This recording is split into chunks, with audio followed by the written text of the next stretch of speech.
Selamat datang di channel yang menyajikan kisah-kisah nyata yang berkaitan dengan mistis. Bersama saya Putra Christian di channel Alamin Lelembut.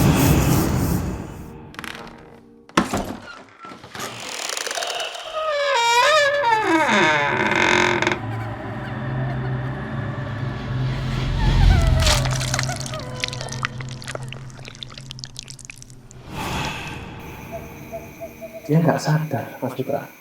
Maksudnya nggak sadar? Kayak istilahnya sudah kayak nggak sadar gitu. Jalan Tapi dia kayak nggak sadar kalau ini mau kemana gitu, kayak nggak sadar. Selamat malam, berjumpa kembali dengan saya di channel Alamin Lelembut. Terima kasih bagi teman-teman semua yang sudah mendukung channel kami dengan cara klik subscribe, klik like, dan memberi komentar positif yang membangun.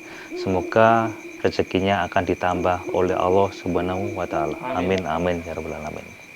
Nah, malam ini saya ditemani oleh Mas Mustafa, yang mana beliau akan menceritakan kisah dari buyut temannya. Tanpa basa-basi lebih panjang, mari kita langsung simak ceritanya. Assalamualaikum warahmatullahi wabarakatuh. Selamat malam teman-teman. Di sini terima kasih Mas Putra, kita bertemu lagi. Ini ada cerita kisah nyata ya. Temennya saya ini punya buyut. Buyut itu ya istilahnya udah tahun 1960-an. Kejadiannya ini tahun 1960. Oh, sudah sangat lama sekali. Tahun Mas ya. Kita belum lahir waktu itu ya. Ya, belum lahir. Ya. Di sini cerita ini mistis dan sangat menurut saya sangat luar biasa Mas, pengalaman dari mbahnya ini, buyutnya ini, dan buyutnya ini namanya Mbah Ngatimah. Ngatimah. Tempat tinggalnya di Kepanjen, Kabupaten Malang. Oh, di tempat kita sendiri nih. Iya, ini jadi ya di daerah kita ini. Dan Mbah Ngatimah ini latar belakangnya penjual sayur. Ya, sayur mayur di pasar Kepanjen. Pasar Kepanjen, depan rumah saya. Nah, itu kontekstualnya itu emang beliau orang senior di situ, jadi penjual senior di situ. Pasar Panjen kan udah dari dulu di situ itu Mas ya. Yang luar biasa historikalnya. Beliau ini sudah seperti sehari-hari berjualan sayur mayur ya senormal-normal saja Mas. Ada pelanggan-pelanggannya juga banyak, sudah istilahnya sudah banyak pelanggan. Di suatu hari itu ada pelanggan baru yang datang ke lapaknya beliau, ke Mbah Ngatimah ini. Pada waktu itu usianya Mbak Buyut Buyutnya ini ya, berapa? Teman saya ini kisaran 35 sampai 40 tahunan lah. Oh, waktu masih itu ibu-ibu ya. Ya, parubaya lah. Dan ada pelanggan baru ini Mas Putra. Pelanggan baru yang membeli dagangan dari Mbah Ngatimah ini. Oke, pelanggan baru ini kok kembali lagi. Sudah menjadi pelanggan tetap. Setiap hari belanja. Nah, akhirnya dia menjadi pelanggan yang rutin. Pelanggan tetap pembeli. Akhirnya kan akur itu. Setiap pagi itu ya? Ya, setiap pagi dia membeli. Akhirnya kan sudah intens ini, ketemuan sudah intens. Dan secara global pertemuan itu akhirnya seperti kekeluargaannya sudah bagus, sudah erat. Dan suatu saat si pelanggan baru ini tidak mau disebutkan namanya. Jadi itu jangan disebutkan namanya Mas Mustafa. Oke, tidak saya sebutkan namanya. Dan dia si pelanggan baru ini mengundang hajatan ke Mbah Ngatimah itu. Ke buyutnya teman saya ini. Ada undangan hajatan sunatan si anaknya pembeli yang pelanggan barunya Mbah Ngatimah itu. Dia mengundang. Anehnya ketika kalau orang ngundang itu biasanya kan 1 minggu H-7 gitu kan Mas Putra. Iya. Tapi ini H-2. Mendadak sekali itu. Dadakan sekali. Ya, Mbah Ngatimah mau menolak kan ya gimana? Ini sudah pelanggan setia ya kan. Apalagi juga udah baik perkenalannya. Akhirnya Mbah Ngatimah mengiyakan. Oke deh. Ya, nanti saya datang wis ke hajatannya sampean, insyaallah nggih. Loh, iya Mbah Bude, waktu itu dia manggil Bude, bukan Mbah, karena waktu itu masih umur 40. Yuk, saya tunggu beneran loh Bude ya. Datang. Gih. Saya datang nanti insya Allah saya usahakan. Tuh, akhirnya si Mbah Ngatimah menepati janjinya. 2 hari kemudian kan ada acara hajatan sunatan si anaknya pelanggannya tadi toh. Yang Mbah Ngatimah berangkat. Itu di pagi hari Mas, kisaran jam 7-an. Dia udah prepare, udah macak seperti ke hajatan kan udah macak bagus juga ya. Dandan istilahnya. Gak kerja jadi. Ya, sampai dia mengorbankan waktunya untuk demi pertemanan atau relationship itu tadi. 1 hari kan nggak Satu apa-apa. hari nggak apa-apa. Dia jalan ke arah jalan utama, atau kalau orang Jawa namanya Embong Gede. Berarti depan pasar Depan Panjen tuh pasar, ya. ya, jalan raya. Nah, posisi dia jalan ke jalan raya itu dia nggak sadar, Mas Putra. Maksudnya nggak sadar? Kayak istilahnya sudah kayak nggak sadar gitu. Jalan tapi dia kayak nggak sadar kalau ini mau kemana gitu, kayak nggak sadar. Contohnya nggak sadar itu seperti ini Mas, ini yang aneh. Nah dia itu kan sudah tahu alamatnya, emang baca loh, tapi kan dia harus tanya kesini kemana, ke Pak Supir umpamanya, mau kesini kemana Pak Supir, kan gitu ya. Ini enggak ada oplet waktu itu, zaman dahulu kan oplet, andong itu kan angkutannya kan seperti itu Mas, transportasinya. Iya. Dan dia tiba-tiba naik aja ke angkutan itu, oplet dulu namanya. Padahal kan belum tentu ini kemana opletnya. Iya benar. Iya, opletnya ini mau kemana kan harusnya tanya ini Mbak Ngatimah. Loh, ini anehnya Mbak Ngatimah itu seperti kayak orang apa ya, dikatakan linglung ya nggak linglung sih, istilahnya nggak sadar gitu, jalan kayak orang ngelindur gitu Mas. Tapi ada outlet lain. Ya Kendaraan benarnya ya lain. seperti normal. Jadi seperti itu. Cuman Mbak Ngatimah ini naik oplet tiba-tiba naik aja gitu. Lah, jaraknya ke tempat yang dituju ini itu kisaran 2 jam, 2,5 jam Mas Putra. Tapi ditempuh ketika naik oplet itu cuma 25 menit atau 30 menit. Setengah jam. Itu anehnya. Loh, Nah, si cucunya ya teman saya itu mengatakan gitu. Nah ya Mas Mustafa, itu jaraknya 2 jam tapi ditempuh sama buitku itu cuma 30 menit, 25 menit. itu kira-kira berapa kilo itu? Makanya itu ya udah lebih 20 kiloan lebih Mas. Itu Kalau Panjen Malang aja 15 kilo, itu kan lebih dari 20 kilo lah 15. Lebih ya, pokoknya 2,5 jam itu lebih.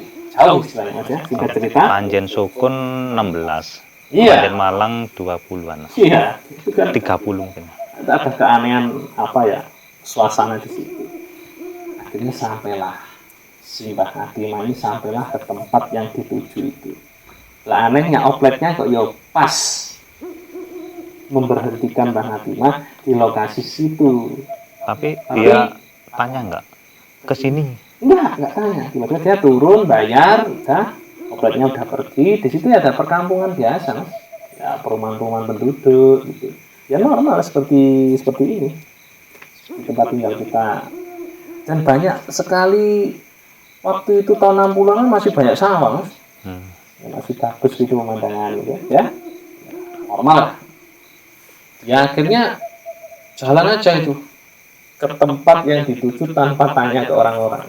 Jalan kaki. Jalan aja.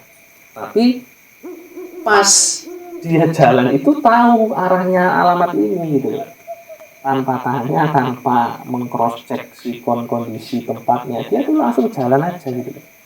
Sambil Ya lihat. lewat kampung perkampungan, lewat sawah persawahan gitu. Dulu kan ya angkutan transportasi sepeda motor kan jarang Mas. Akhirnya dia jalan kaki melewati perkampungan. Kan seandainya kalau orang normal itu kan kalau kita mau menuju tempat orang-orang rumah-rumah banyak kan pasti tanya tuh. Bener. Rumah ini di mana? Banyak rumah di situ. Ya otomatis kan posisinya harus tanya, tapi ini nggak tanya. Oke? Paham ya Mas ya konteks ini? Nggak tanya dan nggak tersesat. Nggak tersesat. Tibalah yang Mbah Ngatimah mengatakan seperti ini. Oh, itu apa tempat hajatannya? Karena ada keramaian. Penduduk-penduduk ngumpul di situ dan ada toa. Dulu itu kalau sekarang kan sound system. Dulu itu toa mas, seperti di musola-musola itu mas. Iya, iya. Pengeras suaranya itu namanya toa. Ya ada keramaian-keramaian, dia yakin, oh ini samperinlah hajatan itu, yaitu sunatannya si anak pelanggannya itu. Assalamualaikum, ya Allah, alhamdulillah, Bude wis teko, gitu bahasa Jawanya. Bude udah datang. Monggo Bude, baik mas. Disambut dulu, mas. Disambut dengan baik gitu mas Putra. Udah seperti kayak saudara sendiri gitu. Kalau orang Jawa itu mas, kalau zaman dahulu itu kalau bikin acara hajatan itu kalau tetangga atau keluarga dekat itu kan diistimewakan makanannya sendiri. Nah, kalau tamu-tamu yang biasa ya di tempat yang lain, tapi ini dikhususkan di ruangan khusus dan itu lengkap sekali itu makanan-makanannya itu. Dan banyak tamu itu dia disambut beda dengan tamu-tamu yang lain. Oh, seperti kayak keluarga lah. Dipersilakan. Spesial. Seperti apa ya, pejabat gitu. Tapi nggak sampai karpet merah ya. Nggak sampai. itu anehnya itu mas. Dia kaget. Baru kenal ini kok banyak orang seperti ini, kok saya disambut dengan baik ya. Ini nggak ada kecurigaan. Nggak ada curiga sama sekali Bang Hatiman ini. Dan banyak sekali orang-orang di belakang rumahnya ya seperti biasa. Ada yang aduk jenang, ada yang apa istilahnya bantu-bantu, misalkan piring-piring ya seperti hajatan biasa lah mas. Dan dia dipersilakan di situ makan makanan yang luar biasa itu, sedianya yang banyak sekali itu. Dan Mbah Natimah tidak curiga dan merasa terenyuh. Mbah Natimah itu. Oke, singkat cerita mas, itu datang di situ kisaran siang hari mas. Siang hari, dia akhirnya ketika sudah agak lama dia pamitan pulang. Dan di situ tuh ketika dia mau pamitan pulang, dia juga melihat pertunjukan wayang kulit yang nanti malam akan dimulai. Di tempatnya hajatan itu mewah mas. Nanggap wayang kalau orang Jawa mengatakan. Jadi di tempat hajatan itu ada wayang tata orang krunya wayang itu masih tata-tata. Siangnya ada acara sunatan, malamnya malamnya pasti ada wayang ini katanya Mbak Natimah. Yang mau pamitan waktu itu mau pulang, tapi Mbak Natimah saya tak cek dulu, luar biasa ada wayang ya. Gitu. Dia ngomong ke yang ngundang itu, ada pelanggannya itu. Ibu damel juga kula wis orang rame sunatan aja seperti ini kan mas. Jadi kan saking luar biasanya itu acara kan mas. Dan mewah sekali kan. Kalau zaman dahulu udah nanggap wayang itu loh mas Putra. Udah heboh mewah. Orang kaya kan itu kan. Iya. Akhirnya Mbak Natimah ngecek, ada kru-kru menata wayang, masih belum mulai wayangnya. Karena wayang waktu itu kan emang malam hari. Setelah isaan itu kan biasanya kalau wayang dimulai. Oke, singkat cerita udah normal, akhirnya dia pamitan pulang. Masih aja disambut dengan baik mas, dikasih pelayanan yang baik. Kalau dulu itu dikasih berkat itu tetel sak lengser itu satu bagi istilahnya. Dan ada makanan khasnya orang Jawa itu pasti jenang. Itu kan udah mewah, tetel jenang itu masih ditambahi khusus. Kalau yang lain kan cuma berkat ya satu kotak gitu. Iya. Tapi Mbak Natimah ini dikasih berkat yang banyak. Mungkin Mbak Natimah kan merasa wah luar biasa ini baru kenal kok seperti keluarga ini. Sudah senang, bahagia. Nah ini ada keanehan lagi mas. Anehnya itu si keluarga situ, suaminya si siapa? Si pelanggannya Mbak Natimah itu mengatakan, Bude, kalau pulang hati-hati ya. Oke, matur suwun, udah normal. Ini pesan yang aneh nih. Tapi nanti kalau belum kelihatan sinar matahari atau sinar lah yang cahaya, jadi jangan noleh ke belakang. Memang itu sebenarnya siang hari apa? Nah ini yang saya mau jelaskan. Di situ kan siang hari. Mbah Ngatima kan bingung mas. Siang hari sudah Siang pasti hari kan ada sinar. Iya, siang hari kan pasti ada sinar itu. Tetapi ini kok ada pesan kalau belum kelihatan sinar atau bertemu sinar matahari, atau kalau orang Jawa dulu mengatakan srengenge, cahayanya srengenge namanya. Jangan noleh ya Bude. Gitu. Nah, Budenya kan bingung, nah, tapi mengemas bingungnya dengan sungkan kan, mas akhirnya diiyakan aja.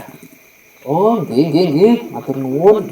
Meskipun dalam hatinya berkecambuk itu. Apa maksudnya ya? Udahlah, positif thinking aja Mbak Ngatima. Pulang, memberikan, ya biasa kalau orang Bowo itu kan memberikan amplop dan sebagainya, udah biasa. Dia membawa banyak barang itu spesial gitu.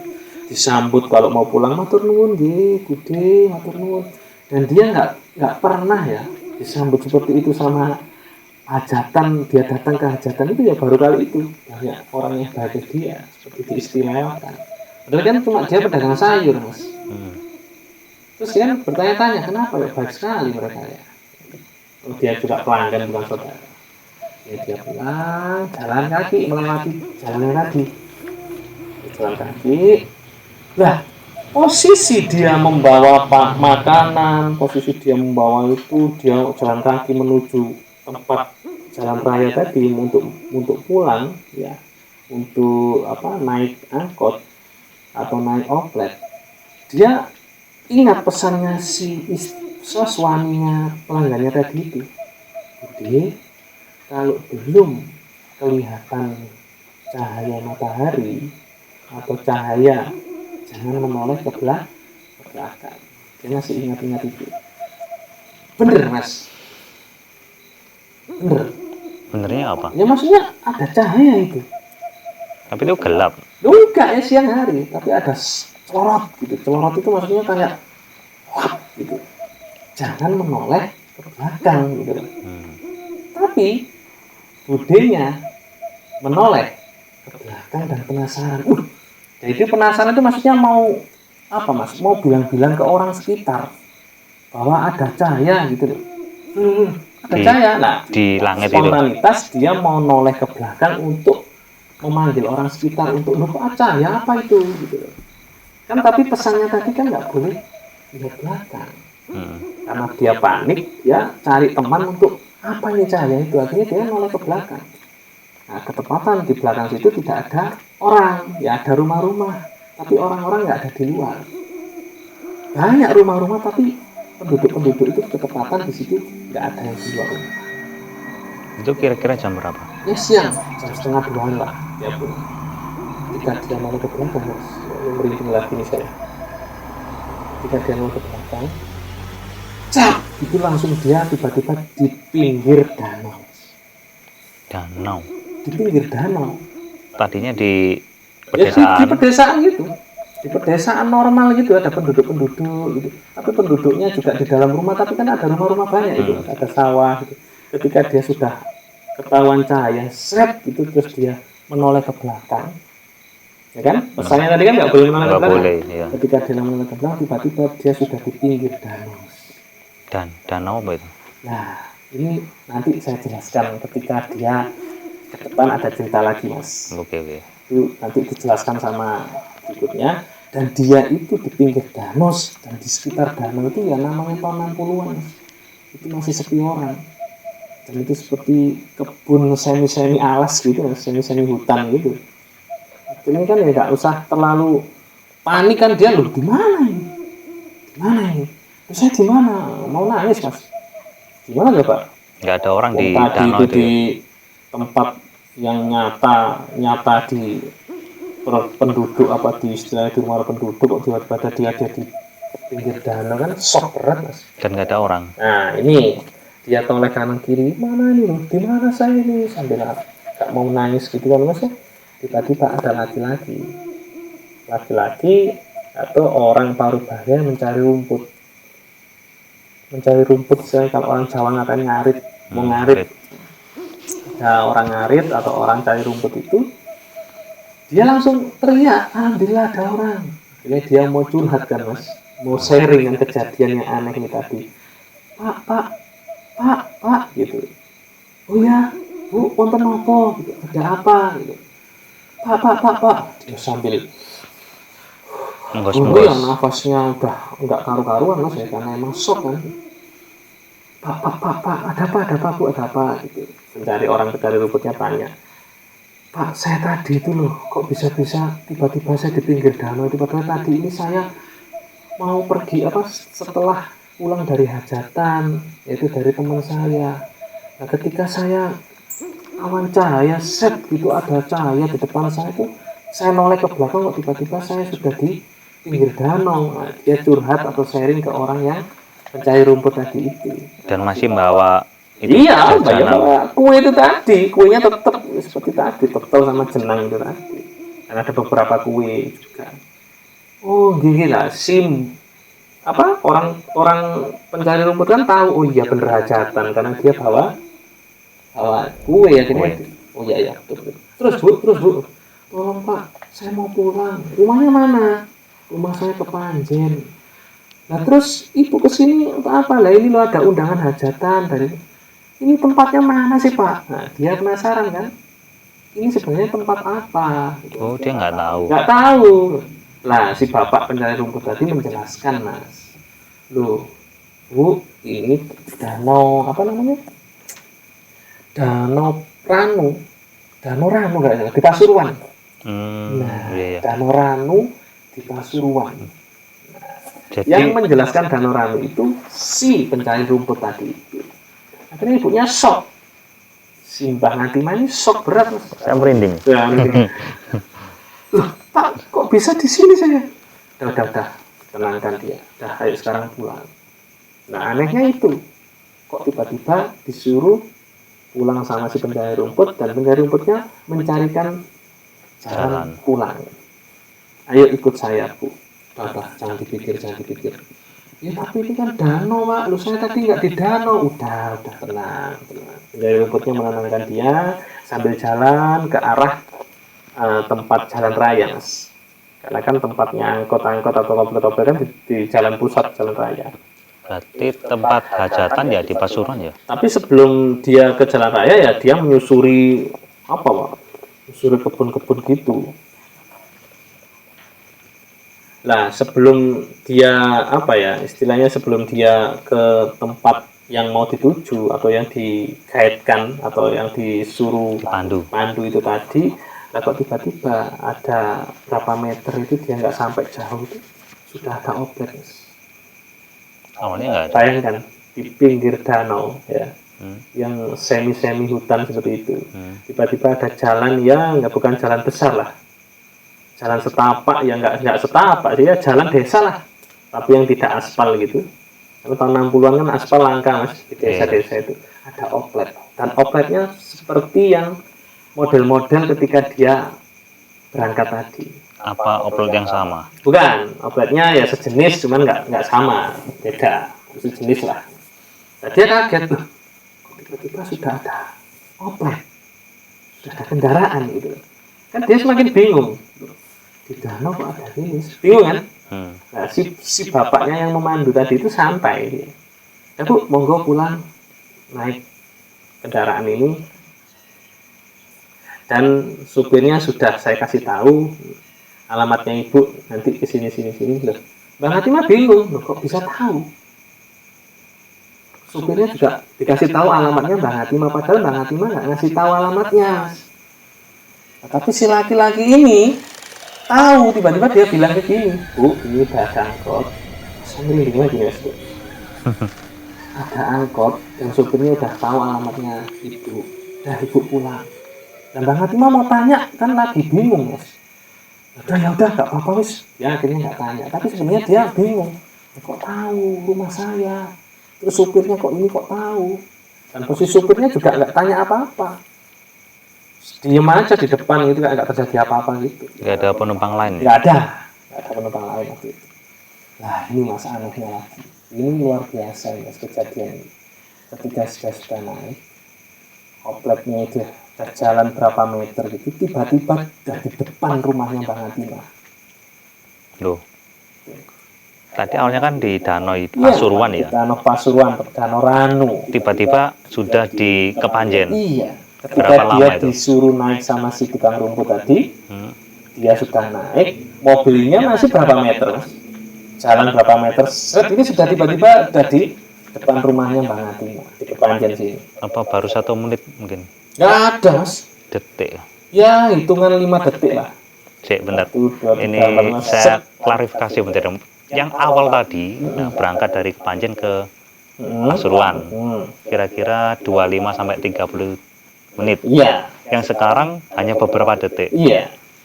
Kan Pasuruan ke Panjen kan jauh, Mas. Jauh loh. Jauh sekali ya, 2 jaman 2 lah. jam Tapi mungkin ya. berangkat sudah ada kode-kode nggak apa ya, nggak biasa, nggak aneh. Nah itu Pertama, Bang Atimah langsung naik oplet. Jaraknya Pasuruan ke Kepanjen kan jauh, ditempuh cuma 30 menit.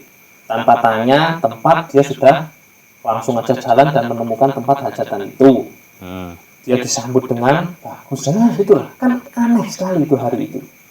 Dan yang paling aneh, dia sudah datang di tempatnya, depannya rumahnya. Udah sampai, Bu, silakan turun. baru ngomong Dan gitu dia ya. mau bayar kan. Udah dibayar sama tadi, sama orang yang nulung. Dia sensi gitu. Dengan bahasa yang kaku gitu.